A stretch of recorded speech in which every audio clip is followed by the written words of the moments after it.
حق ہوتا ہے۔ یہی وجہ ہے آج دنیا انہیں اتنی عظمت کے ساتھ بلاتی ہے، تو یہ کہہ کے بلاتی ہے کہ انہیں امیر المومنین خلیفہ اول بلا فصل کہا جاتا ہے۔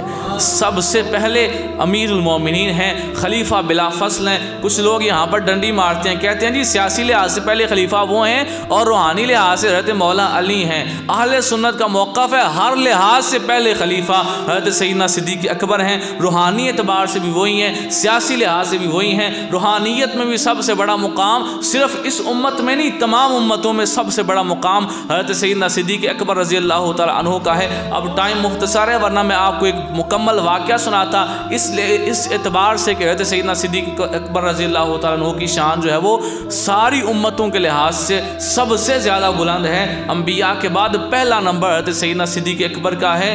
آپ ہی ساری مخلوقات سے افضل ہیں، انبیاء کے بعد پہلے نمبر پر۔ آپ کے بعد دوسرا نمبر حضرت عمر فاروق کا ہے، تیسرا عثمان غنی کا ہے، اور چوتھا مولا علی کا ہے۔ یہی اہل سنت کا موقف ہے۔ جو اس سے انحراف کرتا ہے وہ اہل سنت سے خارج ہو جاتا ہے، اور جو حضرت سیدنا صدیق اکبر کے صرف صحابی ہونے کا انکار کرتا ہے۔ کس چیز کا انکار کرتا ہے؟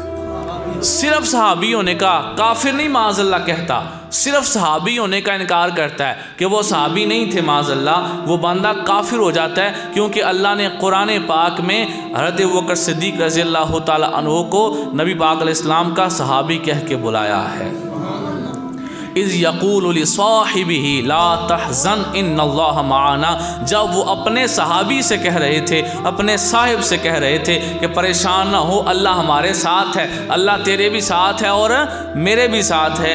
قرآن نے حضرت سیدنا صدیق اکبر کو صحابی کہہ کے بلایا ہے۔ اب جو ان کی صحابیت کا انکار کرے گا وہ قرآن کی آیت کا انکار کرے گا، جب قرآن کی آیت کا انکار کرے گا تو کافر ہو جائے گا۔ وہ قرآن کی آیت کا انکار کرے گا جو صحابی ہونے کا انکار کرے گا، تو جو آپ کو معاذ اللہ مسلمان ہی نہیں مانتا ان کے بارے میں پھر کیا خیال ہے؟ تو نبی پاک علیہ الصلوۃ والسلام کے یہ پیارے یار حضرت سیدنا صدیق اکبر رضی اللہ تعالی عنہ، آپ کے بارے میں یہ قطعی عقیدہ ہے اہل سنت کا کہ ساری مخلوقات میں انبیاء کے بعد سب سے پہلے نمبر پر جن کی شان ہے، جن کی عظمت ہے، سب سے زیادہ افضل ہیں، انہیں حضرت سیدنا صدیق اکبر کہا جاتا ہے۔ نہ کوئی روحانی اعتبار سے کہیں کہ فلاں افضل ہے، نہ کہیں فلاں اعتبار سے، ہمیں کوئی معاذ اللہ کسی صحابی سے بغض نہیں ہے۔ یہ عقیدہ ہے اہل سنت کا جو 14 صدیوں سے چلتا آ رہا ہے۔ آپ جن کو کہتے ہیں نا کہ حضرت مولا علی سب سے افضل ہیں، وہ مولا علی خود کہتے ہیں کہ جو مجھے حضرت عمر اور حضرت ابوبکر سے بڑھائے گا میں اسے مفتری کی حد لگاؤں گا۔ اور مفتری کہتے ہیں افترا کرنے والا، جھوٹ باندھنے والا،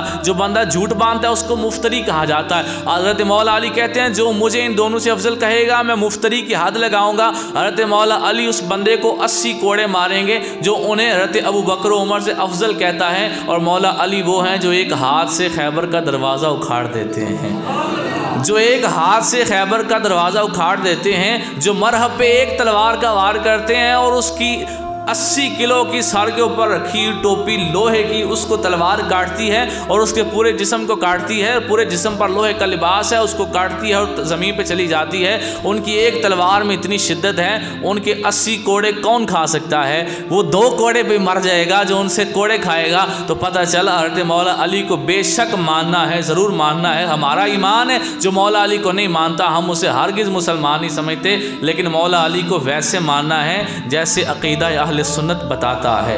وہ عقیدہ ہے اہل سنت کا کہ حضرت مولا علی کو ویسے مانو جیسے وہ خود کہتے ہیں، ویسے مانو، اپنی مرضی سے نہ مانو۔ تو لہٰذا سب سے زیادہ افضل شان جو ہے وہ حضرت سیدنا صدیق اکبر رضی اللہ تعالیٰ عنہ کی ہے۔ نبیوں کا مقام و مرتبہ بہت بڑا ہے۔ نبیوں کے بعد جب مخلوق کو گنا جاتا ہے کہ پہلا نمبر کس کا ہے، یعنی کہ صدیقین کا، شہداء کا، اولیاء کا اور اسی طرح صالحین کا، ان سب کے جب نام گنے جاتے ہیں تو سب سے پہلے نمبر پر حضرت سیدنا صدیق اکبر رضی اللہ تعالیٰ عنہ کا نام آتا ہے۔